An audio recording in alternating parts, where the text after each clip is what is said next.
I know this sounds too crazy to be true, but it is. When I was 17 years old, I was visiting my dad and grandparents at their house. It was a nice home with an upstairs and a basement. The wall paint was fresh and light colored. It had a new feel to it and was comfortable and relaxing to be in. I have always been a safe or paranoid person. I check doors, check windows, and make sure everything is locked. So I also would look around the room from time to make sure that nobody broke in or anything. At this time, I was very religious and attended church with my family on Sundays. I had been reading the Bible from Genesis and decided to continue one night. I spent a few hours reading the Bible that night. I remember coming across verses that confused me, and I was getting generally upset because the first few books of the Bible are especially hard to swallow, especially for a teenage guy who was just trying to learn more about a loving God. Anyway, I was sitting in a large sofa chair and had my knees up and the Bible on my legs. There was a bright lamp that lit the living room. I could see the island countertop and open kitchen area up to my right. I could make out the fridge and all the stuff on the countertop from where I was, maybe 15 feet away. I would look up from the Bible every once in a while because of my natural paranoia. Every time I looked up, I was mainly just stretching and repositioning in the chair. I was very comfortable. I didn't feel like there was anything out of the ordinary going on. I didn't hear anything weird. My dad was asleep upstairs. My grandparents were asleep in their bedroom, which was next to the living room. So, here is the traumatizing part. And I'm 100% not exaggerating this. As I write this, the hair is standing up on my body just thinking about it. I can't explain how terrifyingly real and frightening this was. I looked up from the Bible as usual, and as soon as I look into the kitchen, I see a man standing there. He had very long hair, a long beard, and is staring directly at me. He was not my family. I've never seen this person in my life. I literally was so frightened by this sight, much like a cat who was relaxed and suddenly startled by a loud sound. All the hair stood up on my body, and I bounced like a spring. I fell over the sofa chair and onto the floor. Instantly, it all happened so fast. I was back on my feet before I could fully register my response. It was pure startle and fear. Why is there a man standing in my kitchen staring at me? I was on my feet, ready to scream at him, or scream in general. I don't really know how I would have reacted, because when I got to my feet, there was no one in the kitchen. I stood there, dumbfounded. I stared in disbelief. I was too afraid to move. At some point, I don't know how much time passed, but I checked the kitchen. I looked around the corner.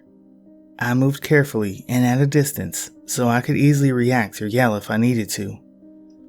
I was for sure that I had just seen a ghost or hallucinated. I'm a rational person. I have never hallucinated in my life. I checked the kitchen sliding door and it was locked. No one could have broken in from the kitchen and escaped from the kitchen and locked the door behind them without making any noise. And the plastic blinds were all shut, and none of them were even moving. To this day, I have no explanation for this. All I know is that I'm either insane or there is some shit we still don't fully understand happening around us. I know what I saw, and I know that I've never had any experience like it ever, before or after. If it was a spirit from God, or a ghost, or Jesus, or whatever, I don't know. But I never want to see something that isn't supposed to be in my house ever again. I don't think I'm going to sleep well tonight, after recalling this so vividly.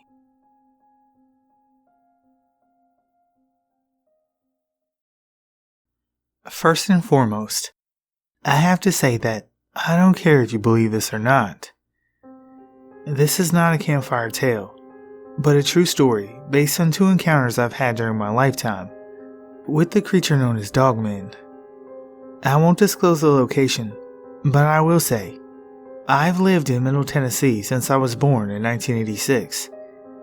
I've heard thousands of different stories and lore about the land that we lived on and surrounding areas. Ever since I can remember, I've been roaming and exploring the woods that surround our property since I was 8 years old, and I've had 2 encounters with this creature. Once when I was 14, and once this year, 2020, at age 34. During my first encounter, I was walking with a friend. We'll refer to him as Ronnie. Ronnie was 3 years older than me at the time. I was 14, he was 17. We knew the woods surrounding my property like the backs of our hands. We had been squirrel hunting for many years back there, along with just roaming and exploring. Ronnie had been telling me stories about demon deer. I figured that he was just attempting to scare me while we were deep in the woods. Coincidentally enough, when the wind stopped blowing, we noticed that there were no noises. No insects chirping, no birds tweeting, or squirrels barking. Just dead, eerie silence. In all my experiences in the woods, this gave me the sense that we were close to a big predator. Honestly, the biggest game that could possibly be in this area is a big-ass white-tailed buck. I mean, maybe a black bear, but those are way more common in eastern Tennessee.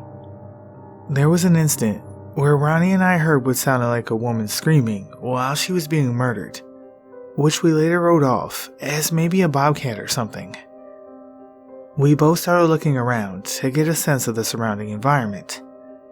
After a few minutes of no wind and no noises, the tops of the trees west of our location started to sway. As we listened, you could hear this noise every time this thing jumped from one tree to the other. The trees were swinging, groaning, and popping under the momentum of this thing's weight as it launched itself from one to the other. To be honest, I have no clue what the intentions of this thing was. I'm not sure if it was trying to intimidate us, get our attention, or maybe just get a closer look at us. But Ronnie and I were not waiting around for this thing to jump to a tree above our heads, so we sprinted out of the thicker brush, stumbling onto an old logging trail. We could hear this thing following us by the sound of the trees again snapping and popping, as this thing was now swinging on the trees that were literally 20 feet away. We were so terrified because there should have been nothing in those woods with the ability to swing and launch itself from tree to tree, moving like that. At the time, I hadn't even gotten a glimpse of whatever was swinging on top of the trees and sounding like a 600-pound wood-roaming gorilla.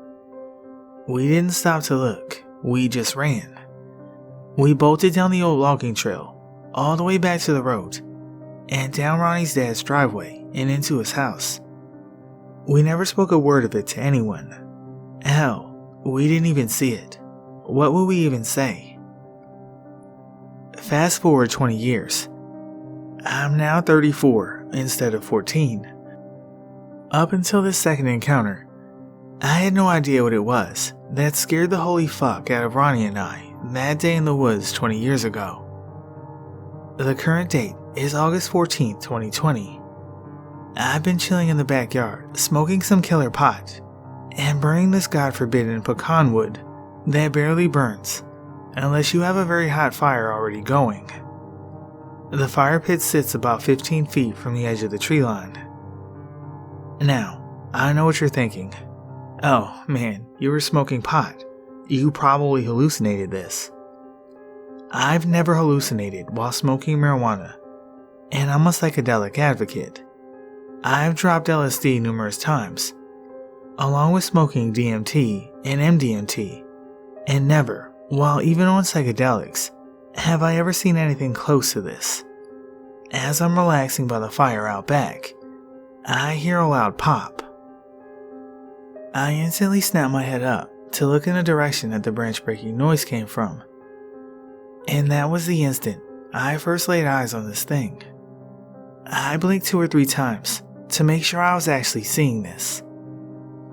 Standing at the tree line, 15 feet from my fire, was a gigantic black outline of what looked to be a wolf standing on its hind legs. I was shocked at the sighting, but I noticed very fast that I did not feel afraid. I did not feel negative energy coming from or off of what I can only describe as a literal 8-foot tall walking wolf. I didn't feel the sense of evil everyone talks about. I actually felt relaxed and at peace with him being so close to me. As I looked closer, I noticed that its hair was very well maintained. I didn't smell any obnoxious odors or smells of decay and death, as many others have described. This thing looked civilized, tamed, intelligent, advanced. Hell, I'd even say the thing looked enlightened, with a knowledge I was totally unaware of. Its eyes were not amber as other encounters described. This creature's eyes were fluorescent blue, mesmerizing to be quite honest.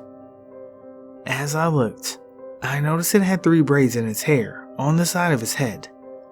It reminded me of a Native American style braid because of the turquoise thread that was laced in between the hair and the braid itself.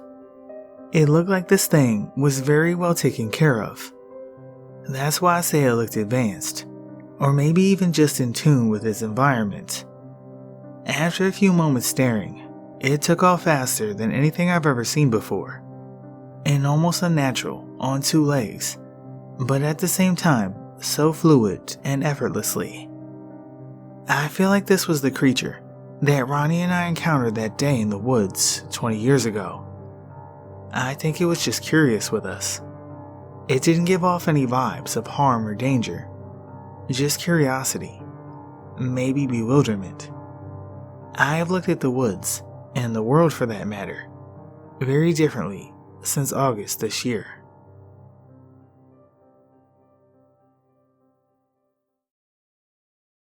I swear that there is some form of wolfman, dogman, werewolf, shapeshifter, skinwalker, whatever you want to call it, living in my home province.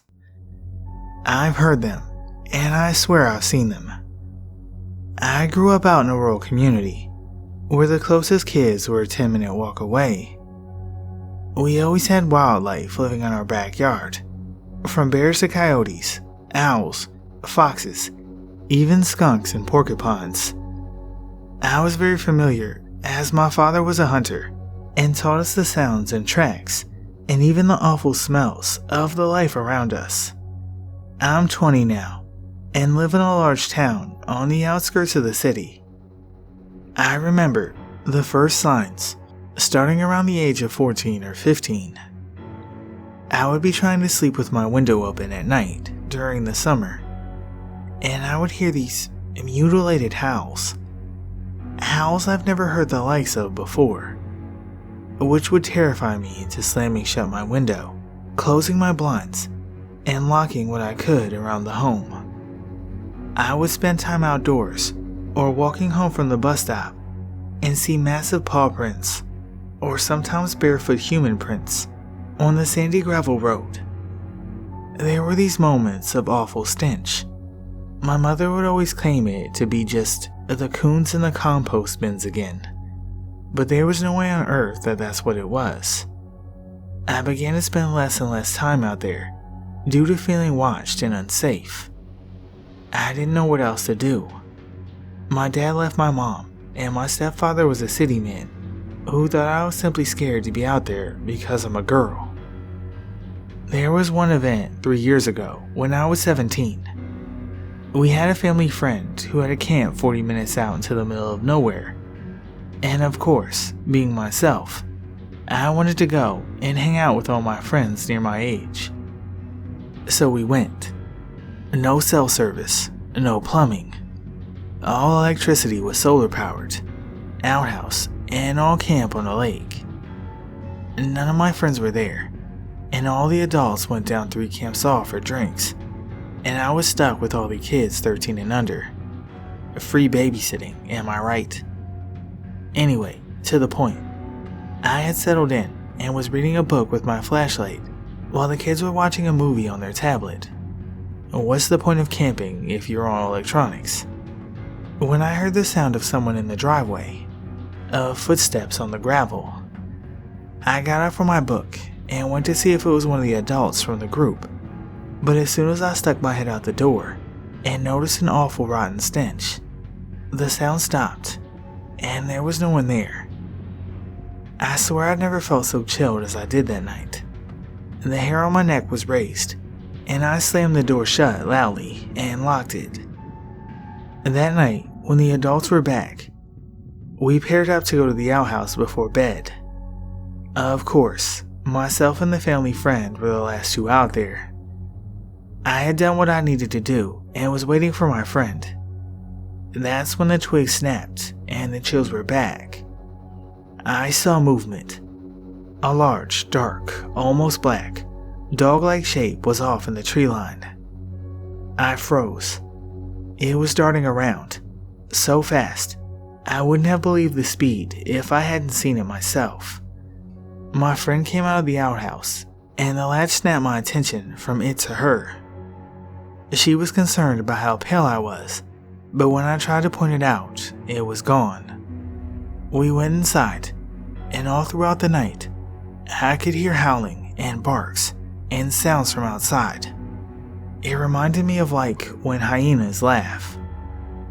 But every so often, there was an awful, deep choppy howl of a sound no coyote could make.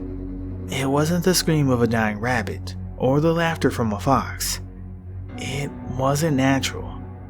It was twisted. I tell you this because about a month ago, I was out with my boyfriend for a light night drive along the coast, off a distance from the city. While he was driving and we were talking, we both saw something massive. It was dark, almost black in color, dog-like in structure, and there was an awful, unforgettable smell in the air. We both were shouting and sped off away from it. I convinced him it was just a black bear, but there was no way. It was far too large and thin for a bear in the late summer. I know it was that thing, but anytime I tell someone about it, I'm told that I'm crazy. I'm just hearing coyotes, as we don't have wolves in our province. Should I be worried? Scared even? We live in a town close to the city. I wouldn't think it would follow us here, but I can't help but feel anxious. Am I crazy? What the hell is that thing?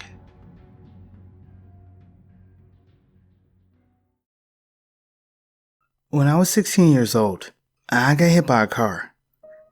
I was an athletic kid, and luckily nearly fully developed. When I say I got hit by a car, it wasn't one of those common, kid jumps out between two parked cars and gets popped by a car, going 10 to 15 miles per hour, scrapes and bruises, etc. No. The driver of the car ran a red light going 60 miles per hour and hit me in a crosswalk. There are a number of strange things about the accident. 1. I remember every second of the incident, with two exceptions. I remember seeing the car close enough to touch. I don't remember the impact of the car hitting me, but I do remember flying through the air.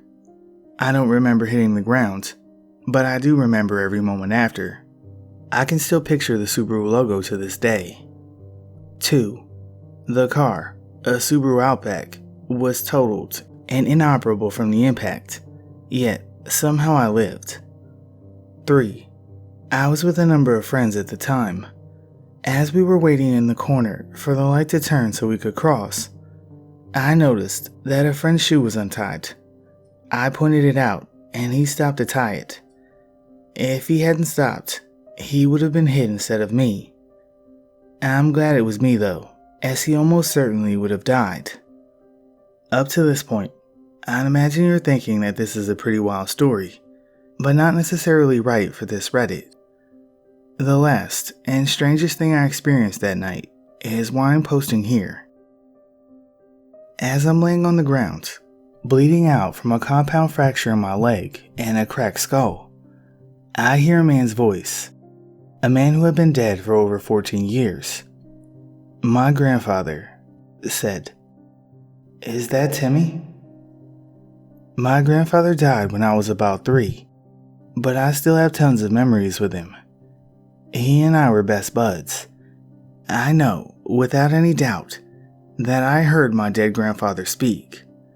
Almost immediately, the devastating pain I'd been feeling evaporated.